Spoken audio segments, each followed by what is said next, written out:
উসমান রাদিয়াল্লাহু তাআলা কান্না বিদ্রোহীদের কানে যায় না গো। অনেক সাহাবীরা উসমানকে ভুল বুঝতে লাগলো। হায়রে, উসমান বারবার বলল, আমার টাকার কিনা পানি তোমরা খাও, আমার স্ত্রী আর আমি পানি পাই না, আমি পানি পান না করে রোজা রাখি, ইফতার ছাড়া রোজা রাখতেছি। উসমান রাদিয়াল্লাহু তাআলা এই বক্তব্য শোনার পরে আম্মা জানের উম্মে সালমা নবীর একজন স্ত্রী ছিল, উনি যখন শুনলো উসমানের এই করুণ ঘটনা, উনি তাড়াতাড়ি এক বোতল পানি উনি হযরত উসমানের কাছে নিয়ে আসার জন্য রওনা দিল। কিন্তু তাকায়া দেখেন আম্মা জান উম্মে সালমা যখন উসমানের কাছে পানি নিয়ে আসবে, তখন রাস্তার মধ্যে ওই বিদ্রোহীদের দলেরা আম্মা জানকে আটকায়া দিছে। মহিলাদেরকে দিয়ে আম্মা জানকে চেক করেছে, চেক করে দেখে পানির বোতল। কত বড় পাষণ্ড এই মুনাফিকের বাচ্চাগুলি! সেদিন আম্মা জানকেও এক ফোঁটা পানি উসমানের কাছে নিতে দেয় নাই, পানি নিতে দেয় না। হযরত উসমান রাদিয়াল্লাহু তাআলা চিঠি লিখলেন হযরত আলী রাদিয়াল্লাহু তাআলার কাছে, আলী রে, গোটা মদিনার মানুষ আমার এক ফোঁটা পানি পান করতে দেয় না। হযরত আলী চিঠি পাওয়ার পরে পাগল হইয়া উসমানের কাছে চিঠি লিখলেন আর বললেন, উসমান আপনি শুধু ওয়ার্ডার দেন, আমি উসমান আপনি শুধু ওয়ার্ডার দেন, আমি আলী ওয়াদা দিতেছি, আমরা তাদের সঙ্গে যুদ্ধ করব, যুদ্ধ করে সবগুলারে শেষ করে দিব, আপনি শুধু অনুমতি দেন। কিন্তু উসমান রাদিয়াল্লাহু তাআলা কথা বলো, মদিনার জমিতে, নবীর জমিনে আমি উসমানের শাসন আমলে কোনো রক্তপাত আমি দেখতে চাই না। এত নির্মম, ওনার উপরে এত নির্যাতন চালাইলো, কিন্তু উনি একটা কথাই বলল, আমি উসমান বেঁচে থাকতে মুসলমানদের মধ্যে মুসলমানদের রক্তপাত হোক এটা আমি চাই না। কারণ হযরত আলীকে উদ্দেশ্য করে বলল, আলী রে, এই বিদ্রোহীদের মধ্যে শুধু বিদ্রোহীরা না, এখানে নবীর অনেক সাহাবীরা ঢুকে গেছে, অনেক মুসলমানদেরকে ভুল বোঝানো হয়েছে, যুদ্ধ শুরু করলে মুসলমানের হাতে মুসলমান হত্যা হবে, তাই রক্ত আমি দেখতে চাই। হযরত আলীও চেষ্টা করলেন উসমানের কাছে যাওয়ার জন্য, কিন্তু বিদ্রোহীরা আলীকে আটকায়া দিল। হযরত আলী রাদিয়াল্লাহু তাআলা উসমানের কাছে যেতে দিল না। হযরত আলী তখন মাথার পাগড়িটা উসমানের কাছে পাঠায়া দিল যে আমি আসতে চাইছিলাম কিন্তু আমারে আসতে দেয় নাই রে। এই অবস্থা যখন চলতে লাগলো, অন্যদিকে হযরত আলী রাদিয়াল্লাহু তাআলা ওনার ছেলে, দুইজন যুবক ছেলে, একজন হাসান, হুসাইন রাদিয়াল্লাহু তাআলা, দুইজনকে পাঠায়া দিলেন, তোমরা উসমানের বাড়ির প্রথম গেটের সামনে দাঁড়ায়া থাকবা, কোন বিদ্রোহীরা যেন উসমানকে হত্যা না করতে পারে। কলিজার দুইটা ছেলেকে পাঠায়া দিল, তোমরা যেভাবেই হোক উসমানকে হেফাজত করবা। হযরত আলী রাদিয়াল্লাহু তাআলা, আপনাদের কি মনে হয় একজন সাহাবী নবীর শুধু খালি চাচাতো ভাই? বিষয়টা এমন না, নবীর কলিজার টুকরা মেয়ে ফাতেমার স্বামী, ঠিক কিনা?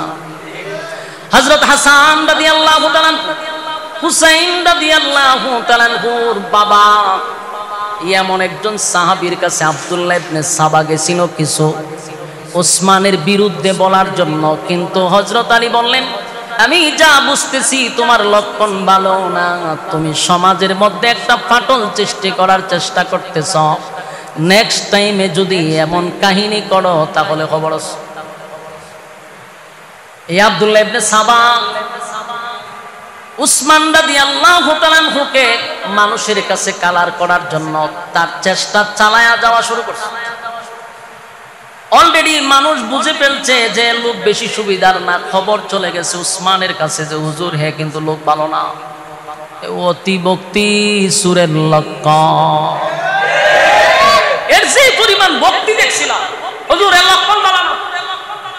হযরত উসমান রাদিয়াল্লাহু তাআলা বললেন, হে আব্দুল্লাহ ইবনে সাবা, আমি তোমারে বললাম তুমি মদিনার থেকে বাইর হয়ে যাও, না হয় তোমার ব্যাপারে আমি ব্যবস্থা নিব। ইয়াদ রাখবেন, মদিনার থেকে তারে বাইর করে দিছে, মদিনার থেকে বাইর করে, মদিনার এরিয়ার ভিতরে যেন তোরা না দেখি, ফিতনাবাজের জায়গা নাই, বাইর করে দিছে। হে করলো মদিনার থেকে বাইরিয়া বসরায় গেছে, বসরায় গিয়ে আশ্রয় নিছে। এখানে যাওয়ার পরে কিছু লোক ছিল উসমানের বিরুদ্ধে, কিছু লোক থাকে না, সবার কাছে কি আপনি ভালো হইতে পারবেন?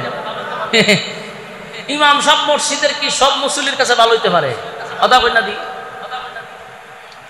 ইমাম সাহেব সুদের ওয়াজ করলে সুদকুর জীবনে ইমাম সাহেবরা বলা হইব? সুদকুরের বাড়িতে ইমাম সাহেবরা দাওয়াত দিব যে আমার ভেড় লাত মারছে? বসরায় যাওয়ার পরে সেখানে গিয়ে উসমান রাদিয়াল্লাহু তাআলা আনহুর বিরুদ্ধে সে ষড়যন্ত্র করতেছে। সেখানের গভর্নরের কানে গিয়া পৌঁছে গেছে যে হুজুরের লক্ষণ ভালো না। বসরার মানুষের কাছে উসমানের বিরুদ্ধে বিভিন্ন ধরনের মন্তব্য করে। বসরার যিনি গভর্নর উনি যখন বুঝতে পারছে যে হ্যাঁ ষড়যন্ত্র শুরু করছে, বসরার গভর্নর কইল তোরে যেন এই বসরার ভিতরে না দেখি, এরে বসরার থেকে বাইর করে দিচ্ছে। ইয়াদ রাখবেন কয়টা দেশ থেকে বাইর করছে? মদিনার থেকে বাইর করলো, গেল বসরায়, বসরার থেকে তারে ঘাট ধরে বাইর করে দিচ্ছে, বলছে বসরার এরিয়ার ভিতরে যেন তোরা না দেখি। এখন সে গেছে কুফায়। সে কোথায় গেছে? সেখানে গিয়ে আবার কিছুদিন ইবাদত বন্দেগী, প্রথম যে দেশে যায় গিয়া ইচ্ছা মতে আগে নামাজ রোজা পড়ে, হাতে একটা তসবিলিয়া থাকতো, মানে মানুষের উপরে তার আস্থা আগে জন্মাইতে বুঝে না লোক বালা। সেখানে যাওয়ার পরে তার ইবাদত বন্দেগী দেখে মানুষ সর্বনাশ, এত বড় বুজুর্গ মানুষ তার উপরে আকৃষ্ট হইতে লাগলো। কিছুদিন পরেই আস্তে আস্তে তার যে মিশন এটা হলো মানুষের কাছে, জনগণের কাছে উসমানের ব্যাপারে মানুষকে ভুল ধারণা দেওয়া। তাই মানুষের কাছে বলতে লাগলো, অনেক সাহাবীদের কাছেও বলতে লাগলো উসমান কেমন মানুষ। সাহাবীরা বলে উসমানের মতো ভালো তো হয় না, উনি অনেক ভালো মানুষ, দানশীল মানুষ, উনি প্রচুর মানুষকে দান করে। আব্দুল্লাহ ইবনে সাবা কয় সে কি দান করে? তার নিজের পকেটের টাকা, সে তো রাষ্ট্রীয় টাকা মানুষের কাছে দেয়, স্বজন প্রীতি দেখায়, স্বজন প্রীতি দেখায় না উজুবিল্লাহ। রাষ্ট্রের টাকা মানুষকে দান করে স্বজন প্রীতি দেখায় উসমানে। উসমান কি নিজের পকেট দিয়ে খরচ করেনি? চিন্তা করেন কত বড় খারাপ। এই কথাটিও কিছু কিছু মানুষের মানতে আস্তে আস্তে মানতে শুরু করছে। হইতে পারে না উজুবিল্লাহ, মানুষের ভিতরে আস্তে আস্তে এগুলো ঢুকাইতেছে। উসমান এত বড় একজন সাহাবী, আলী থাকতে উসমান কিভাবে দেশের রাষ্ট্রনায়ক হয়? ঘটনা যখন চতুর্দিকে ছড়ায়া গেল, কিছুদিন থাকার পরে ওই কুফার গভর্নরও জানতে পারলো এর লোক ভালো না, এ মানুষের কাছে উসমানের বিরোধিতা শুরু করছে। তখন ওই কুফার থেকেও তারা গাড় ধরে বের করেছে। কুফার থেকেও হয়তো বুঝতেছেন আমার বলছে তোরে যেন এরিয়ার ভিতরে না দেখি, রাষ্ট্রীয়ভাবে বের করে দিচ্ছে। তাহলে প্রথম বাইর করছে কোথার থেকে? মদিনার থেকে, এরপরে বসরা, এরপরে কুফার থেকে বাইর করে দিচ্ছে। এখন হে গেছে শাম দেশে। কোথায় গেছে? শাম দেশে গেছে। শাম দেশের যিনি গভর্নর ছিল উনি হলেন হযরত মুআবিয়া রাদিয়াল্লাহু তাআলা আনহু। দেশ যতজন সাহাবী চালাইছেন এর মধ্যে সবচেয়ে বিচক্ষণ যিনি ছিলেন, মানে দেশ চালানোর মতো যোগ্যতার মধ্যে একজন ছিলেন হযরত মুআবিয়া রাদিয়াল্লাহু তাআলা আনহু। বিচক্ষণ একজন শাসক ছিলেন। এই শাম দেশে গিয়া ও সাধারণ মুসলমান এখানে বইয়ে কথা বলে দুটো আলাদা করে দাঁড়ে বইয়ে কথা বলতেছে। এই শাম দেশে গিয়া ও এই ইহুদি আব্দুল্লাহ ইবনে সাবা প্রথমে ইবাদত বন্দি করে মানুষকে বুঝাইছে আমি বড় বুজুর্গ। মানুষ যখন তার কাছে আসতে লাগলো তখন আস্তে আস্তে সে বিষ ঢুকাইতে লাগলো। গভর্নর ছিলেন কে? হযরত মুআবিয়া রাদিয়াল্লাহু আনহু। মানে সাধারণ কোনো শাসক না। উনার কাছে যখন পৌঁছে গেছে যে আব্দুল্লাহ ইবনে সাবা মুসলমানদের মধ্যে ফাটল সৃষ্টি করতেছে, মুআবিয়া রাদিয়াল্লাহু আনহু এই কথাটা শুনছে, কোনো ব্যবস্থা নিছে না। তখন ভাবছে একজনে কইছে, দুইজনে কইছে, আরো শুনি। হঠাৎ করে এই আব্দুল্লাহ ইবনে সাবা নবীর একজন সাহাবী, নবীর একজন ঘনিষ্ঠ সাহাবীর কাছে বলতেছে, আচ্ছা শুনো, উসমান কিভাবে খেলাফত পাইল? ও কেন? কারণ আলী যেখানে আছে এখানে তো উসমান পাওয়ার কথা না। এই সাহাবী বলল যে রে, তোমার কথাবার্তার মধ্যে তো আমি ইহুদিদের গন্ধ পাইতেছি। সুবহানাল্লাহ। নবীর সাহাবী বুঝতে পারছে যে তোর কথার মধ্যে আমি ইহুদিদের গন্ধ পাইতেছি। তুই কি আসলে ইসলাম প্রচার করস না ইহুদিদের প্রচার প্রসার শুরু করছস? তোর লক্ষণ ভালো না। এই সাহাবীরা তাফাদা ধরছে দুই রকমের সাথে। লইয়া গেছে মুআবিয়া রাদিয়াল্লাহু তাআলার কাছে, গে হুজুর এর লক্ষণ বলান। হে হযরত উসমানের বিরোধিতা করতেছে, আমার সন্দেহ লাগতেছে লোকটারে। হযরত মুআবিয়া রাদিয়াল্লাহু তাআলা বললেন, তোরা যেন শাম দেশের ভিতরে আমি না দেখি। কথা কি বুঝতেছে? এরে কয় দেশ থেকে বাইর করছে বুঝতেছেন নি? তোরা যেন আমি শাম দেশের ভিতরে না দেখি, এখান থেকে তারা বাইর করে দিল। এখন সে যাবে কোথায়? এবার সে গেল মিশর। এবার কোথায় গেছে? মিশরে কিন্তু একটা অংশ ছিল হযরত উসমানের বিরুদ্ধে। এখন মিশরে গিয়া তার মিশন সাকসেস হয়েছে। কথা বুঝতেছেন? সে ইয়ামেন থেকে যে মিশন নিয়ে নামছিল এটা বাস্তবায়ন হয়েছে কি তার মিশরে। মিশরে গিয়ে আগের থেকে কিছু লোক উসমানের বিরুদ্ধে আছে, এখানে গিয়া শুরু করলো উসমান রাদিয়াল্লাহু তাআলার বিরুদ্ধে। মানুষ তো তার এই লেবাস দেখা আর তার ইবাদত বন্দি দেখা হয়ে মনে কোন বুজুর্গ যদি কয় উসমানের বিরুদ্ধে, তা আমরা তো ঠিকই ধারণা করছি। শুরু হইল, কিন্তু বিষয়টা মনোযোগ দিয়ে শুনে। লম্বা একটা সময় এই আব্দুল্লাহ ইবনে সাবা কিন্তু কাটাইছে মিশরে। লম্বা একটা সময় কাটানোর পরে তার মিশন বাস্তবায়ন হয়ে গেল, তার বিশাল একটা টিম হয়ে গেছে। এখন কিন্তু সে একা না, এখন আর একা না, বহু মানুষ তার মুরিদান হয়ে গেছে। এর ভিতরে বহু মানুষ তার দলে নিয়ে আসছে। কিন্তু তখন গোটা মিশরের মধ্যে তার এই চক্রান্ত যখন চলতে লাগলো, ওখানেও কিছু নবীর সাহাবীরা ছিল, তারা বুঝতে পারছে এর উদ্দেশ্য ভালো নয় রে, এর লক্ষ্য ভালো নয়, এর উদ্দেশ্য ভালো নয়, এ মুসলমানদের মধ্যে ফাটল সৃষ্টি করবে। এই কারণে ওখানকার গভর্নরের কাছে খবর গেল যে হুজুর এ কিন্তু গোটা মিশরের মধ্যে একটা অবস্থা তৈরি করছে, হযরত উসমানের বিরোধিতা শুরু করছে, সাহাবায়ে কেরামদেরকে নিয়ে সমালোচনা শুরু করছে। শেষ পর্যন্ত মিশরের গভর্নর পর্যন্ত এর গাড় ধরে মিশরকে বের করে দিয়েছে। এখন গণেন কত? ইয়ামেন থেকে গেছে কোথায়? মদিনায়। মদিনার থেকে তারে বিদায় করে দিল, গেল কোথায়? বসরা। বসরার থেকে ঘাড় ধাক্কা দিয়ে বিদায় করলো, গেল কোথায়? কুফা। কুফার থেকে বিদায় করার পরে গেল কোথায়? শাম দেশে। শাম দেশ থেকে বিদায় করার পরে গেছে মিশরে। এখন মিশর থেকে যখন তারে বিদায় করে দিল, কথা ইয়াদ রাখবেন, মিশর থেকে যখন তারে বিদায় করছে তখন কিন্তু সে আর একা, তখন কি আর একা নেই? এতদিনে সে বিশাল একটা জনগোষ্ঠী তৈরি করছে। এখন তার পুরা টিম নিয়ে সে আবার রওনা দিছে মদিনার উদ্দেশ্যে। এই আব্দুল্লাহ ইবনে সাবা, খুব খেয়াল রাখবেন, মুসলমানের আজকে পর্যন্ত ঐক্য নাই কেন? এর পিছনে কারা ছিল ইতিহাস আমাদের একটু জানা দরকার। এবার সে তার টিম নিয়ে আবার মদিনায় রওনা দিছে। মদিনায় যেমন গেছে এখন তার একা না, এ আরো করছে কি, ওই যে বসরায় গেছিল, এখানে কিন্তু কিছু লোক তার তৈরি হয়েছে, এখান থেকে কিছু লোক নিছে, কুফার থেকে কিছু লোক নিছে, কারণ তার তো কিছু লোক হয়েছে, কুফার থেকে কিছু লোক লইছে, শাম থেকে কিছু লোক লইছে, এইভাবে নিয়ে বিশাল টিম তৈরি করছে। গেল মদিনায়। মদিনায় তখন বিশাল লোক নিয়ে ঢুকছে। মদিনার অলিতে গলিতে খবর হয়ে গেছে আব্দুল্লাহ ইবনে সাবা বিশাল একটা টিম নিয়ে এখন মদিনার ভিতরে ঢুকছে। সেখানে গিয়ে সে অবস্থান করলো। কিছুদিন যাওয়ার পরেই তার আসল যে উদ্দেশ্য সেটা সে বাস্তবায়ন করার জন্য সে পাগল হয়ে গেছে। এবার তার টিম নিয়ে বসছে। বৈশাখে শোনাও, প্রতি জুমার দিনে উসমান রাদিয়াল্লাহু তাআলা আনহু উনি জুমার নামাজে দাঁড়ায়া বক্তব্য দেয়, জাতির সামনে ভাষণ দেয়।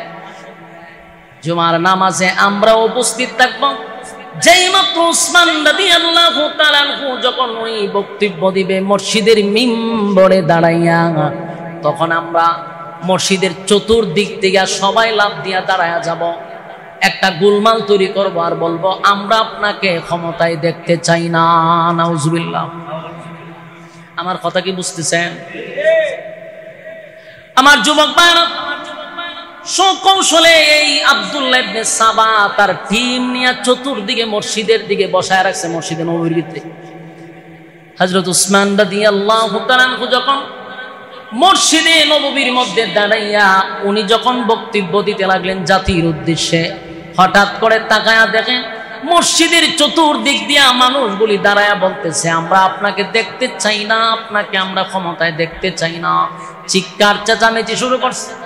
উসমান রাদিয়াল্লাহু তাআলা লাজুক প্রকৃতির মানুষ ছিল রে। উসমান রাদিয়াল্লাহু তাআলা একজন লাজুক মানুষ ছিল, উনি নরম তবিয়তের মানুষ ছিল। এই দৃশ্য দেখার পরে উনি আর ঠিক থাকতে পারল না, উনি সাথে সাথে অজ্ঞান হয়ে পড়ে গেছে, বেহুশ হয়ে পড়ে গেছে। বেহুশ হয়ে পড়ে যাওয়ার পরে উনি যখন হুশ ফিরে আসলো, তাকায়া দেখে ওনার ঘরের ভিতরে উনি বসে শোয়া আছে, ঘরের ভিতরে।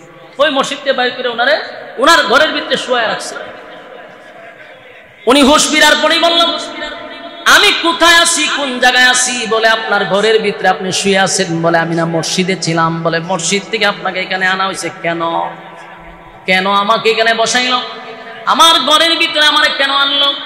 বলে আপনি জানালার দিকে তাকায়া দেখেন, আপনার ঘরের জানালার দিকে একটু তাকান। ভাই আমরা কথা না বলি, সময় খুব কম, একটু মনোযোগ দিয়ে শোনেন।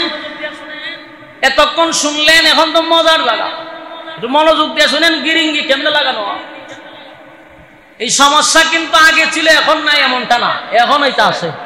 কথা না, এখন আরো বেশি আছে। ঐক্যবদ্ধ হইয়া কেউ যদি চলতে চায়, মাঝখানে কেউ ঢুকতে যায়, ঢুকবে একটা ফাটল সৃষ্টি করে। আজকে যত বলবো যদি যত মারামারি, যত হানাহানি, সব মুনাফিকদের কারণে। মুসলমানের বেশে কিছু মুনাফিক আমাদের সাথেই বসবাস করে। যেমনি ভাবে আব্দুল্লাহ ইবনে সাবা, আব্দুল্লাহ ইবনে উবাই ইবনে সুলুলের মতো মুনাফিকরা লেবাস ছিল মুসলমানদের, কিন্তু তারা মুসলমানের বিরুদ্ধে কাজ করত, কোরআনের বিরুদ্ধে কাজ করত, নবীর বিরুদ্ধে কাজ করত। ঠিক তেমনি ভাবে আজও কিছু লেবাসদারী মৌলবীরা যুগের পর যুগ আলেমদের ঐক্য নষ্ট করতেছে বিভিন্ন ভাবে। বাইঙ্গা হওয়ার দরকার নাই, ব্যক্তিত্ব আছে, দেখতেছেন আলেমের বেশে। এই যখনই উলামায়ে কেরাম সর্বদলীয় ঐক্য হইতে চায়, তখন একটা মাঝখানে ঢুকে যাবে, ঐক্য নষ্ট। ঠিক তেমনি ভাবে উসমান রাদিয়াল্লাহু তাআলা আনহুকে তারা বললেন যে আপনার জানালার দিকে একটু তাকায়া দেখেন। হযরত উসমান রাদিয়াল্লাহু তাআলা জানালা খুইলা দেখে হাজার হাজার মানুষ ওনার বাড়ি ঘেরাও করে রাখছে। চিন্তা করছেন, দেশের একজন রাষ্ট্রনায়ক, প্রেসিডেন্ট, পুরা বাড়ি ওনারে ঘেরাও করে রাখছে, গৃহবন্দী। উসমান রাদিয়াল্লাহু তাআলা আশ্চর্য হয়ে গেলেন আর বললেন, আমার বাড়ির চতুর্দিকে এত মানুষ কেন দাঁড়ায় আছে? কেন তারা চিল্লাচিল্লি করতেছে? এত মিছিল মিটিং কেন তারা করতেছে? ওই মুনাফিকরা বলে, বাহিরে যারা দাঁড়ায় আছে তারা সবাই আপনার পদত্যাগ চায়। আপনি যেন এই ক্ষমতা ছেড়ে দেন, আমরা চাই, ছেড়ে দিয়ে আমরা জানগা, বেজাল শেষ। নাউজুবিল্লাহ। উসমান রাদিয়াল্লাহু তাআলার কথা হলো যে আল্লাহর নবীর ইশারা আছে। ইশারা কি? বলে আমার নবী বলছেন আমি শাহাদাত বরণ করব। আল্লাহর নামের চাদর দিলে এই চাদরটা তোমার শরীরে থাকার পরে অনেক মুনাফিকরা চাদরটা টেনে হিসড়ে নেওয়ার চেষ্টা করবে, কিন্তু তোমার মৃত্যুর আগ পর্যন্ত তুমি তোমার চাদরকে জড়ায় রাখার চেষ্টা করবা। এর উদ্দেশ্য হলো উসমান রাদিয়াল্লাহু তাআলা যে খেলাফতের দায়িত্ব পাইছেন, এই খেলাফত থেকে নামার জন্য কিছু মুনাফিকরা চেষ্টা করতেছে কিনা? তার মানে ভবিষ্যৎবাণী হলো এটা নিয়ে তারা টানাটানি করবে, কিন্তু আল্লাহ রাসূল বলছে আমার শাহাদাতের আগ পর্যন্ত আমি যেন গদিটা না ছাড়ি। তাই হযরত উসমান রাদিয়াল্লাহু তাআলা বললেন, না, কখনো হতে পারে না, এটা তোমরা যেটা ভাবতেছো এটা কখনো সম্ভব না। আমার নবী আমারে ঘোষণা দিয়েছেন শাহাদাতের আগ পর্যন্ত আমি যেন এই জায়গাতেই থাকি, আমি যেন পদত্যাগ না করি, এটা আমার নবীর ঘোষণা। তাই জীবন চলে যাবে রে, আমি আমার জায়গা থেকে লড়ব না। ওই আরে কি তুই গেছে, সবাই মিছিল শুরু কর, গদি ছেড়া দেন, গদি ছেড়া দেন, এমন ভাবে আন্দোলন শুরু করছে।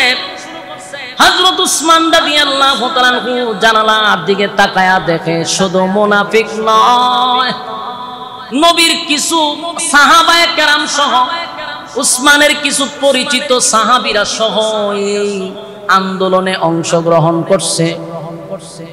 আফসোস, এই আব্দুল্লাহ ইবনে সাবা এমন মাস্টার প্ল্যান করছে, অনেক সাহাবীরা পর্যন্ত তার দলে ঢুকে গেছে।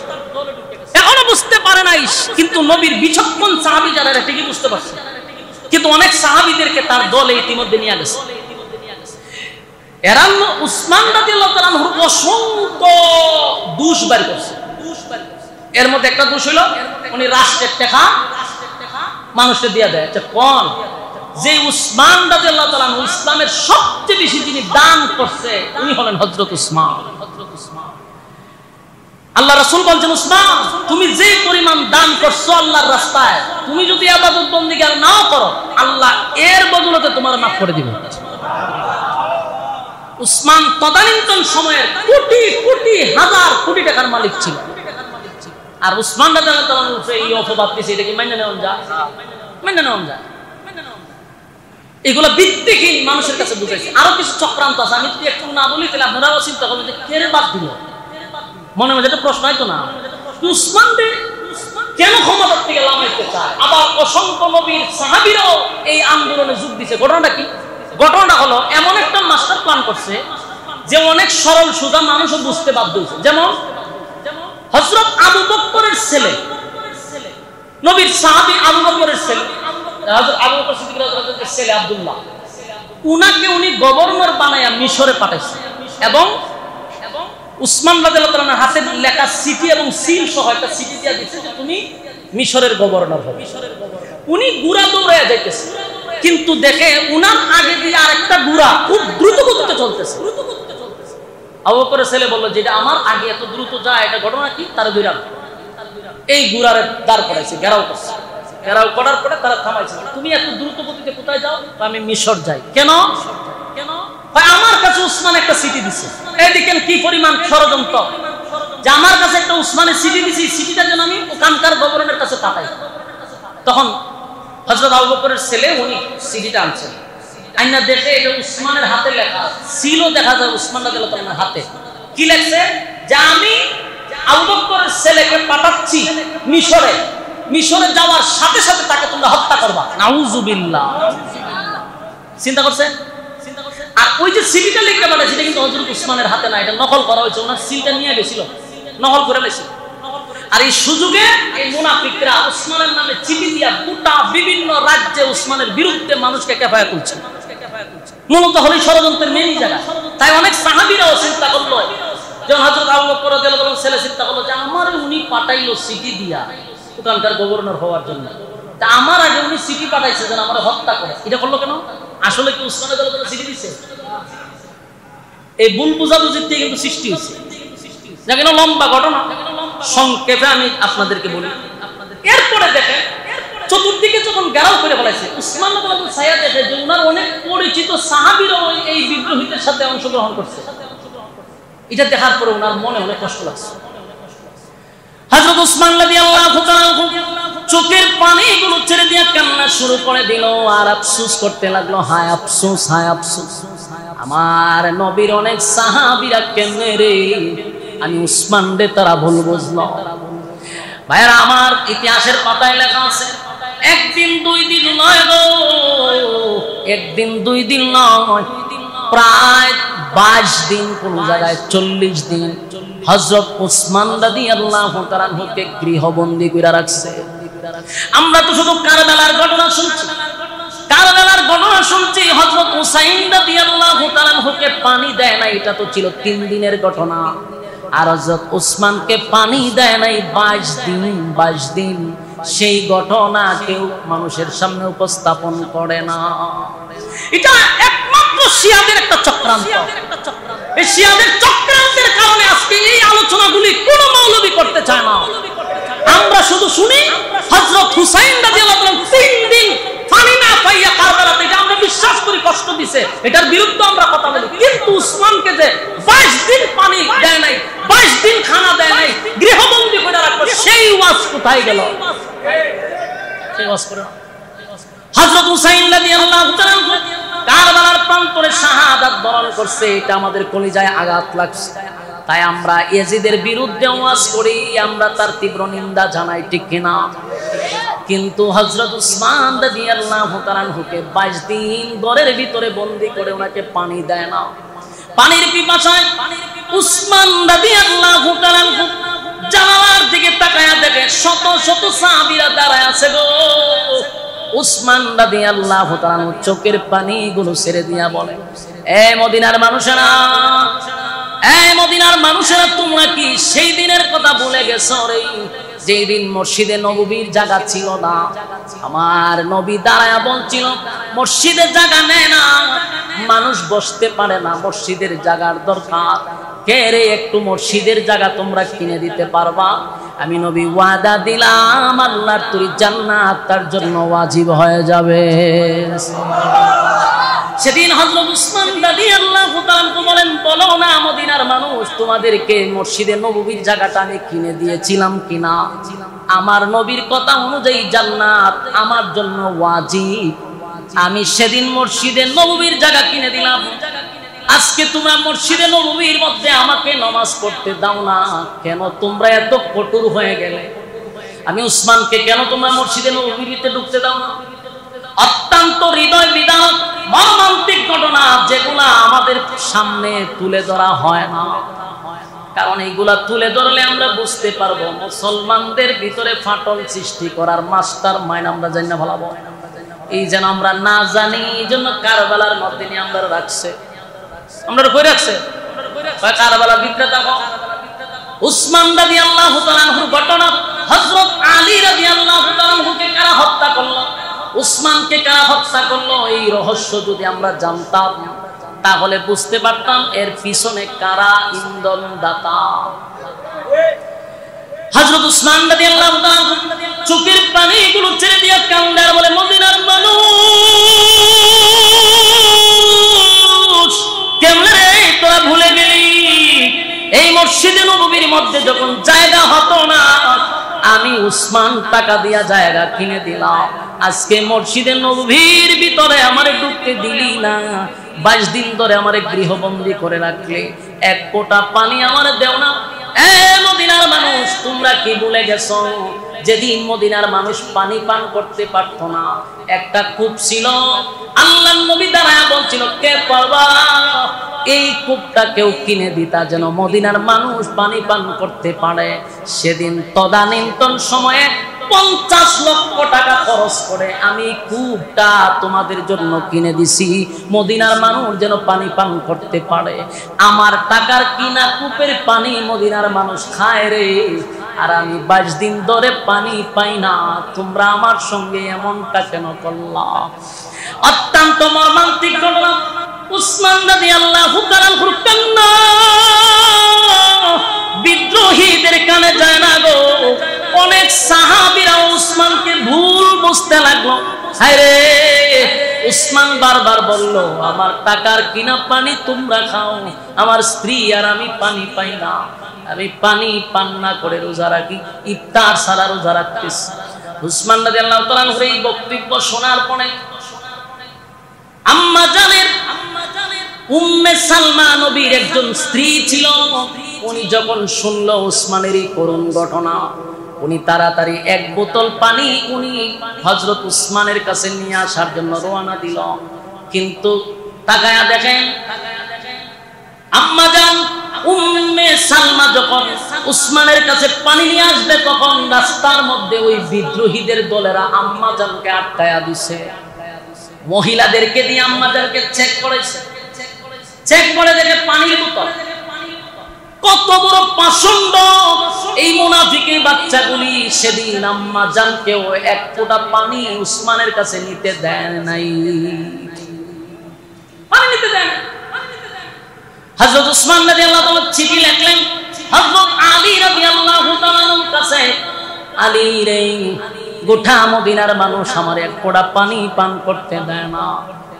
হযরত আলী চিঠি পাওয়ার পরে পাগল হইয়া উসমানের কাছে চিঠি লিখলেন আর বললেন, উসমান আপনি শুধু অর্ডার দেন। আমি উসমান, আপনি শুধু অর্ডার দেন, আমি আলী ওয়াদা দিতেছি আমরা তাদের সঙ্গে যুদ্ধ করব, যুদ্ধ করে সবগুলারে শেষ করে দিব, আপনি শুধু অনুমতি দেন। কিন্তু উসমান রাদিয়াল্লাহু তাআলার কথা বলো, মদিনার জমিতে, নবীর জমিনে আমি উসমানের শাসন আমলে কোনো রক্তপাত আমি দেখতে চাই না।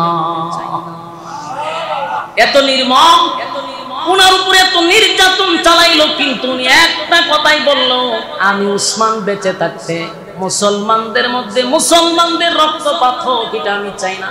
কারণ হযরত আলীকে উদ্দেশ্য করে বলল, আলী রে, এই বিদ্রোহীদের মধ্যে শুধু বিদ্রোহীরা না, এখানে নবীর অনেক সাহাবীরা ঢুকে গেছে, অনেক মুসলমানদেরকে ভুল বোঝানো হয়েছে, যুদ্ধ শুরু করলে মুসলমানের হাতে মুসলমান হত্যা হবে, তাই রক্ত আমি দেখতে চাই। হযরত আলীও চেষ্টা করলেন উসমানের কাছে যাওয়ার জন্য, কিন্তু বিদ্রোহীরা আলীকে আটকায়া দিল। হযরত আলী রাদিয়াল্লাহু তাআলা আনহুকে উসমানের কাছে যেতে দিল না। হযরত আলী তখন মাথার পাগড়িটা উসমানের কাছে পাঠায়া দিল, যে আমি আসতে চাইছিলাম কিন্তু আমারে আসতে দেয় নাই রে। এই অবস্থা যখন চলতে লাগলো, অন্যদিকে হযরত আলী রাদিয়াল্লাহু তাআলা আনহু ওনার ছেলে, দুইজন যুবক ছেলে, একজন হাসান, হুসাইন রাদিয়াল্লাহু তাআলা আনহু, দুইজনকে পাঠায়া দিলেন, তোমরা উসমানের বাড়ির প্রথম গেটের সামনে দাঁড়ায়া থাকবা, কোন বিদ্রোহীরা যেন উসমানকে হত্যা না করতে পারে। কলিজার দুইটা ছেলেকে পাঠায়া দিল, তোমরা যেভাবেই হোক উসমানকে হেফাজত করবা। সুবহানাল্লাহ। তো সামনে তো দরজায় দাঁড়ায় আছে হযরত আলীর ছেলে, দুইজন যুবক দাঁড়ায় আছে, অসংখ্য যুবক সাহাবীরা উসমানের পক্ষে ছিল, তারা দাঁড়ায় আছে যেন উসমানের উপরে আক্রমণ না করতে পারে। কিন্তু এই গাথক মুনাফিকের বাচ্চাগুলি, ইহুদিদের বাচ্চাগুলির স্বভাব হলো পিছন দিকে মারা। এটা স্বভাব কি? কথা কয়। আপনারা দেখছেন না ফিলিস্তিনের অবস্থা, যখন মানুষ ঘুমায় তখন ইহুদিদের বাচ্চারা আমাদের নিষ্পাপ মা বোনদেরকে হত্যা করে। এটা তাদের অবস্থা। সম্মানিত সুধী, সময়ও শেষ, আলোচনা কতক্ষণ নিয়ে যাব। আমি আপনাদের সামনে শেষ কথা বলি, সামনে দিয়া যখন উসমানকে পাহারা দিতেছিল, কিন্তু আব্দুল্লাহ ইবনে সাবার গোষ্ঠীরা উসমান রাদিয়াল্লাহু তাআলা ওয়াল টপকায়া ভিতরে যখন ঢুকে গেল, উসমান রাদিয়াল্লাহু তাআলা একজন সাহাবীর সঙ্গে কথা বলতেছিল। এর মধ্যে মদিনার অনেক সাহাবী উসমানের কাছে গেছে, অনেক আনসার সাহাবীরা গেছে, হুজুর খালি অনুমতি দেন, আমরা আপনার পক্ষে যুদ্ধ করব। ওসমানের কথা বলো না, কোনো যুদ্ধ চাই না, আমি গতকালকে স্বপ্নে দেখছি রে, আমার নবী আবু বকরকে নিয়া, ওমরকে নিয়া দাঁড়ায় আছেন, আমারে বলতেছে উসমান আজকে রাত্রি তুমি আমার সঙ্গে চেহারি করো। নবী স্বপ্নের মধ্যে ওনাকে পানি পান করাইলেন, উনি তৃপ্তি মিটাইয়া পানি পান করছেন। আর আল্লাহর হাবিব বললেন স্বপ্নের মাধ্যমে, তুমি এখন রোজা রাখবা, শীঘ্রই তুমি আমাদের সঙ্গে বসে ইফতারি করবা। সুবহানাল্লাহ। হযরত উসমান বুঝে গেছেন যে আজকে ইফতারের আগে আমি দুনিয়ার থেকে বিদায় হয়ে যাব, আমি শাহাদাত বরণ করব। তাই উসমান রাদিয়াল্লাহু তাআলা কুরআন শরীফ নিয়ে যখন পড়তেছিলেন, একটা আয়াত পড়তেছিলেন, ফাসায়াকফিকাহুমুল্লাহ, এই আয়াতটা পড়তেছিল, পিছনের ওয়াল টপকাইয়া ঘাতকরা ঘরের ভিতরে প্রবেশ করে হযরত উসমান রাদিয়াল্লাহু তাআলা মাথা মোবারকের মধ্যে আঘাত করছে, ওনার মাথা মোবারকটা কেটে কোরআনের মধ্যে পড়ে গেছে। আমার যুবক ভাইরা, পিছন থেকে আঘাত করে উসমানকে হত্যা করলো, উসমান রাদিয়াল্লাহু তাআলা শাহাদাত বরণ করলো। যে আয়াতটা পড়ছিল ফাসায়াকফিকাহুমুল্লাহ, তাদের জন্য আল্লাহই যথেষ্ট, এই আয়াতের মধ্যে রক্তটা যখন পড়ে গেল, কিয়ামতের ময়দানে অসংখ্য সাহাবীদের সাক্ষী হবে, শাহাদাতের সাক্ষী হবে গুড়া তলোয়ার, কিন্তু হযরত উসমান একমাত্র ব্যক্তি যার শাহাদাতের সাক্ষী হবে স্বয়ং আল্লাহর কোরআন। আমার যুবক ভাইরা, উসমান রাদিয়াল্লাহু তাআলা কে হত্যা করার পরে গোটা মদিনায় ছড়ায়া গেল রে, উসমানকে তারা শাহাদাত বরণ করছে, উসমান শাহাদাত বরণ করছে। আমার এরপরে ঘটনা শেষ নয়, কিন্তু সময় নাই, এই ধারাবাহিকতায় যদি আলোচনা শুনতে চান এবার তাকায়া দেখেন, এরপরই শেষ নয়। হযরত আলী রাদিয়াল্লাহু তাআলা আনহুকে কেমনে মারা হয়েছে, এটার একটা বিশাল চক্রান্ত ছিল। এরপরে হযরত হাসানকে, হুসাইন রাদিয়াল্লাহু তাআলা আনহুকে মারার পিছনে কারা কারা জড়িত ছিল, এগুলা যদি বলতে থাকি আরো 2 ঘন্টা সময়ের দরকার। কমপক্ষে 2 ঘন্টা। ওখানে উসমান রাদিয়াল্লাহু তাআলা আনহু বেদাল শেষ হয়েছে না, আলোচনা করতে গেলে আরো 1 ঘন্টা দরকার। এরপরে খেলাফত কাকে দিবে এটা নিয়ে বড় যুদ্ধ হয়েছে, মুআবিয়ার সঙ্গে যুদ্ধ হয়েছে, হযরত আলী রাদিয়াল্লাহু তাআলা আনহু আম্মা জান আয়েশার সঙ্গে যুদ্ধ হয়েছে। এই যে পাগল সৃষ্টি করলো উসমান রাদিয়াল্লাহু তাআলা আনহুর পর থেকে নিয়ে আজকে পর্যন্ত এখন যারা বসে রয়েছেন এই পর্যন্ত মুসলমানদের আর ঐক্য হইল না। এই ঐক্য নষ্ট করার পিছনে হলো ইহুদি। আর ইহুদিরা ঢুকে হলো মুসলমানের বেশ করে কিছু মুসলমান মুনাফিক, তারা বেশ করে মুসলমানের ভিতরে ভিতরে তারা মুনাফিক। এই মুনাফিকদের ব্যাপারে আল্লাহ কোরআনের আয়াত পর্যন্ত নাযিল করেছে। সম্মানিত শুধু তাই আমরা সতর্ক থাকবো। লম্বা দাঁড়িয়ে হাঙ্গামি দেখবে প্রথমে তার ফ্রেনে হাবুডুবু খাইয়েন না, যাচাই বাছাই করার দরকার আছে না নাই? আল্লাহ রাব্বুল আলামিন আমাদের এই কথাগুলোর উপরে মান শুননেওয়ালা বলনেওয়ালা উভয়কে যেন বোঝার তৌফিক দান করে, মুসলিম উম্মাহর মধ্যে যেন ঐক্য তৈরি হওয়ার তৌফিক দান করে। সকলে বলে আমিন। আসসালামু আলাইকুম ওয়া রাহমাতুল্লাহি ওয়া বারাকাতুহু।